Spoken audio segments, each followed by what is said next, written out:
Duncan, if Mansfield Town weren't in a Wembley final, do you think after Saturday's performance your job will be on the line? No, I don't think so. I think that's. I go back to sort of the last time we played like that was against like Grimsby. To be honest with you, they put 3 balls into our box. We didn't defend them. We conceded 3 goals. So simple to defend against as well. You know, that's the annoying thing and the worrying thing about it. And you know, I spoke to the players about it.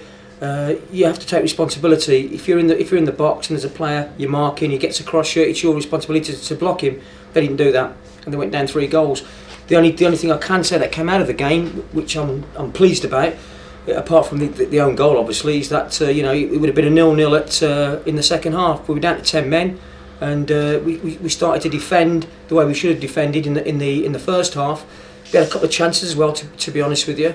But I feel that's been the story of our season. Now, you know, I keep telling them. Now it's a time where, you know, if players don't do what they're told, I need to change things, and if I need to change players, I'll change players. What was more unacceptable for you, the result or the performance? The performance, by far the performance in the first half, because it was as if we were not at the races. You know, all the preparation is, you know, it's a case of the players are saying all the right things in the dressing room and at the hotel and on the bus travelling down to the game, and we know it's a great opportunity to get 3 points. Although they just beaten Wrexham, I read the match report, and to be fair, it was against a run of play. So I felt we could have got something from the game, at least a point. But I know they're down there in a dogfight, so you know they do start performing like the teams at the top. But it's no excuse. It's no excuse not to go there and match them man for man, because that's what we didn't do. And I said to the players, you know, at half time, I said, you know, I've got men in this dressing room or mice, because I don't want mice, I want men. You know, if you don't want to be stand up and be counted, you're no good to me. You're no good to this football club. So they went out, to be fair, and I've got to take my hat off to them. They actually did defend a lot better in the second half. But it's too late. The game's gone. They've got to do that in the first half. Far too many times we concede early goals, and that's down to concentration. You know. A lack of concentration, and it's just unacceptable. So if players can't do it, and if I've still got a contract, then I'll change people if I need to change people. After performances like that, and I revert back to my first question, how personally let down do you feel by the group of players you've currently got? Because, like I said to start with, it's your job on the line. Yeah, absolutely. You know, I have to take what comes at the players. It'll come at me first. I understand that. You know, I have to take the brunt for things, and that's, you know, I'm willing to take that because I want to be a football manager. But I do feel a little bit let down, to be honest with you, because, you know, again, I said to the team, you know, we've got to rotate players because of obviously the amount of fixtures we've got, and the players have got tired legs. It's no excuse, but there are players with tired legs, so I have to rotate. And I feel like, you know, you've been given an opportunity here to command and demand a shirt, and you know, you have got that trip that's coming up in a few weeks' time, and it could put a claim onto your shirt.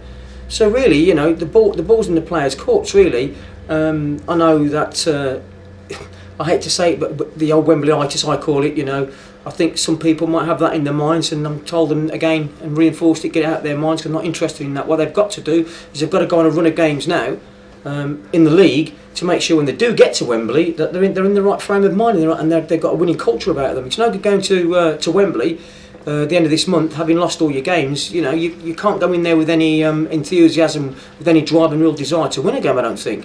So they've got to start changing it, and it's got to start changing tomorrow. You've referred to your squad already, the number of players in your squad.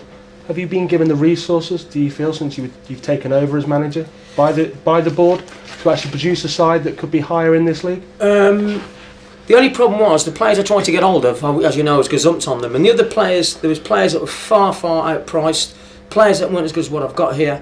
But you know, if I'm still in a job next season, you know, I've earmarked players that I want to bring in of a high calibre, better than what I've got here at the moment. Because I've always said, you know, if I'm going to bring a player in, he's got to be better than what I've got. There's quite a few players that want to come here with very good, good calibre, good track records, a lot of experience. So you know, I want to build a side, my own side, if I'm given the opportunity. To build a side that I think is more than capable of winning this league, and not just go through the playoffs, but to actually win the league. And that's what you've got to do. And I spoke to the chairman last week, and if things go the way, you know, we hope they go, and if I am in a job next season, he will back me, and if he backs me, I'll go and get the best players I can to bring into this football club, along with the players that I've already got. So you feel the money has been there this season, but you've just not got into the market, or you have and you've tried to, but you've just not been able to achieve the value that you wanted to? No, yeah, absolutely. I should say, the Lee Henry thing, the Leon Knights. There was a few other players that slipped through. We got gazumped at the final hour. I wanted to bring players in, but they were good players. And then other players, there was a couple of players, centre halves. So I even looked at one centre half in particular. Ridiculous, they were wanting ridiculous money for them. So, it's all like the chairman putting money up at my disposal, but I'm not going to go and spend £40,000 of Mansfield Town's money if the player's not going to be up to scratch, because that would be ludicrous of me to do that, and I think it'd be, it just wouldn't be right to do it. So the players I want to bring in are players that are high calibre, that can obviously strengthen our squad and give us a real opportunity to get promoted. We started off this. I think, to be honest with you, on any given day, this team can beat any team. But unfortunately, what they haven't been able to do is have a level of consistency, and that's been the problem. And you have to be that. You have to be consistent in this league if you want promotion. How quickly do you want your future to be sorted? Do you want it to drag on past May the 7th, or would you ideally like it to be sorted before that date? Yeah, of course I would. I'd like it to be sorted now. But the chairman gave me to the end of the season. And I have to just stick by that and just and wait and see what happens. If I'm out of a job at the end of the season, then I'll shake hands with the chairman and I wish this football club all the best, and I'll have to go. However, it's on the other, if on the other side of the coin, and I've got the job and I stay here, then I will endeavour to bring the best players I can to this football club to give us an opportunity to challenge for promotion next season. Does it feel like Wembley's the last audition? Well, To be honest with you, I want a result tomorrow. The result tomorrow means as much to me as going to Wembley, and it really does, because I don't want to, I hate, someone said to me, someone made a comment about, giving up, and I've never given up anything in my life, and I really haven't, and I don't want my players to do that. And if I see people doing that and hiding, then I'll expose them and I'll get rid of them, and that's what I'll do, because, I want to be a successful football manager. And the only way I can do that is by having the right calibre of people around me who want to fight for the same things and fight for the Mansfield Town. That's what I need and that's what I want. What I would like to say while I'm talking now is I would like to apologise to our away fans that travel to Hayes and Yedding. The very, very loyal supporters, and I just hope that the lads get together tomorrow and appreciate what you do for us. And your endeavour to travel down there. I know times are hard at the moment, and money's is very, very difficult, and it's hard-earned money, and our players owe it to those fans tomorrow to try and put a result on for them, to make it worth the while. We just finally finished with this week. It's an important 7 days, arguably. How important is it, A, for the club, and B, for Duncan Russell? 3-4 victories could make things look a very different picture overnight here. Yeah, absolutely, and that's how we've got to approach it. I've said that to the players. The thing with this team is they're capable of losing every game and capable of winning every game. This is the thing I'm saying to you about consistency. Sometimes they've been like a deck of cards with me. I'm not sure which card I'm going to turn over. Are they going to be there on the day? The first half performance against Southport was just outstanding. The football they played was magnificent. In the second half, there wasn't any of it.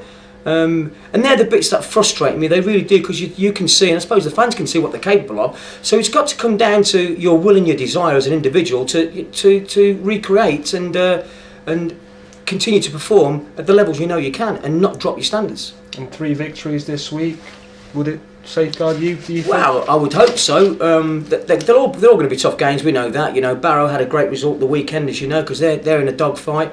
Then we've got Bath. And then we've got Luton Town coming back, and I think they're going to be looking forward to a fight, aren't they? So they're difficult games, but hey, that's what the job's about, and I'm quite happy to put my head on the chopping block, and if it gets chopped, it gets chopped. But I'm more than happy to go out there and to fight for every point. Like I said before, weeks and weeks ago, I'll still fight for points, and I'm just going to make sure my players want to do that as well. Best luck, Duncan. Thank you very much. You're talking about the squad rotation. Are you going to be doing quite a bit of that tomorrow? Do you think straight away? There'll be a few. I'm not going to name the changes. There'll be a few changes. Definitely, because I've got tired legs. Would you be looking to change it anyway after Saturday? Yeah, because it gives you the opportunity to, Matt, doesn't it? It's and then you've got to think about other. I've always said that I'll stick by a side. Yeah. I know Stevie Heist did come in for a lot of stick, I believe, from the match report, I believe. But then Stevie Heist was outstanding for us to come in for when Gary Silk's out injured, and so was Danny Spence. We had no right back, and he had to come in and do a job for us. He did a tremendous job for us on the last 2 games.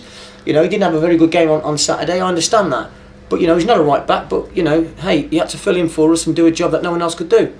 So I think sometimes people can be a bit cruel to him, because that is a lad that does wear the Mansfield Town shirt with pride and with a lot of heart.